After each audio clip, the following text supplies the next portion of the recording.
বাংলার আমাদের ছবির জগতে এই ধরনের কাজ হচ্ছে, যেটা আমরা আগে হলিউড মানে দক্ষিণের বিভিন্ন ছবিতে দেখেছি, সেই ধরনের কাজ এখন আমাদের কলকাতাতেও হচ্ছে, পশ্চিমবঙ্গে হচ্ছে। এটা তো খুব আনন্দের কাজ, এবং এর জন্য জিৎ প্রোডাকশনকে এবং সঙ্গে সঙ্গে জিৎকে অনেক অনেক অভিনন্দন এবং শুভেচ্ছা জানায় যে এই ধরনের দুঃসাহসিক একটা প্রজেক্ট উনি সাহস করে হাতে তুলে নিয়েছেন এবং সেটাকে শেষ পর্যন্ত শেষ করেছেন।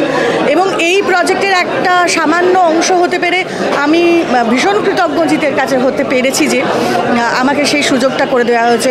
অনেক ধন্যবাদ সৌভিককে যে আমাদের দিয়ে কাজটা এরকমভাবে করিয়ে নিয়েছে এবং আমাকে সুযোগ দিয়েছে। তো ভীষণ ভালো এবং ভীষণ আমি উত্তেজিত হয়ে রয়েছি যে আমিও 7ই জুনের জন্য অধীর অপেক্ষায়, যে আমিও দেখব, আপনারাও আসুন, আপনারাও দেখুন কেমন লাগছে। আপনারা আশা করি ভীষণ ভালো লাগছে। ওই যে বললাম ভীষণ ভালো লেগেছে, মানে আমি যেহেতু থিয়েটার বিলং করি, আমি যেহেতু থিয়েটার করা মানুষ, সেহেতু সত্যি কথা বলতে শ্যামলদা আর অম্বরীশ এই দুজন ছাড়া আমার কাছে সবাই পর্দার মানুষ। কিন্তু তা সত্ত্বেও আমি বলবো যে এরা দুজন বাদ দিয়েও বাকি সবাই এত মিলেমিশে আমরা কাজটা করেছি। কখনো আমাদের এটা ভাবায়নি তারা যে আমরা থিয়েটার, মানে আমরা এই মাধ্যমে নই, সেটা কখনো ভাবায়নি, বরং খুব সাহায্য করেছে আমাদের কাজটা করতে, যার জন্য আমরাও খুব কমফোর্টেবল ছিলাম ওনাদের সঙ্গে কাজটা করার জন্য।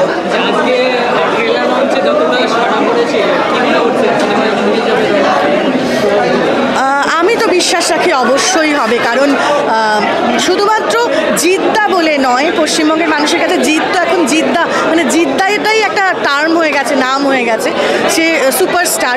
কিন্তু তার ছাড়াও বলবো একদম অন্য রকম কাজ করেছেন জিৎ এবং রুক্মিণী। আমার মনে হয় সেই কাজটা তাদের খুব ভালো লাগবে এবং আমি অবশ্যই দাবি করছি যে মানুষের ভীষণ ভীষণ ভালো লাগবে কাজটা, এবং গোটা ফ্যামিলিকে নিয়ে আপনারা যান, দেখুন এবং মজা করুন, আনন্দ পাবেন।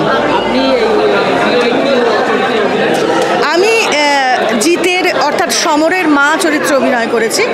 জিৎ আমার ছেলে হয়েছে এবং সেইখানে কিছু ক্রাইসিস তৈরি হয়, সেই ক্রাইসিস দিয়েই গল্প দানা বাঁধে। তো আশা করি ভালো লাগবে, আশা করি ভালো লাগাতে পেরেছি বা পারবো। আসুন দেখুন সিনেমার শুটিংয়ের সময় কোনো চ্যালেঞ্জিং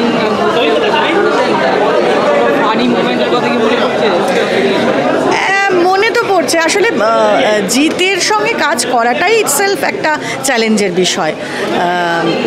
আর ফানি মুহূর্ত বলতে প্রচুর ছিল, তার মধ্যে জিতের শুধু হাসির জন্য সৌরভের একটা ডায়লগ ডেলিভারি, সেই ডেলিভারিটা দেখে জিতের শুধু হাসির জন্য একটা শট আমরা 13 বার এনজি করেছি, কিন্তু তা সত্ত্বেও উনি হেসে গেছেন এবং ওই হাসিটা কোথাও আমাদের মধ্যেও জারিত হচ্ছিল।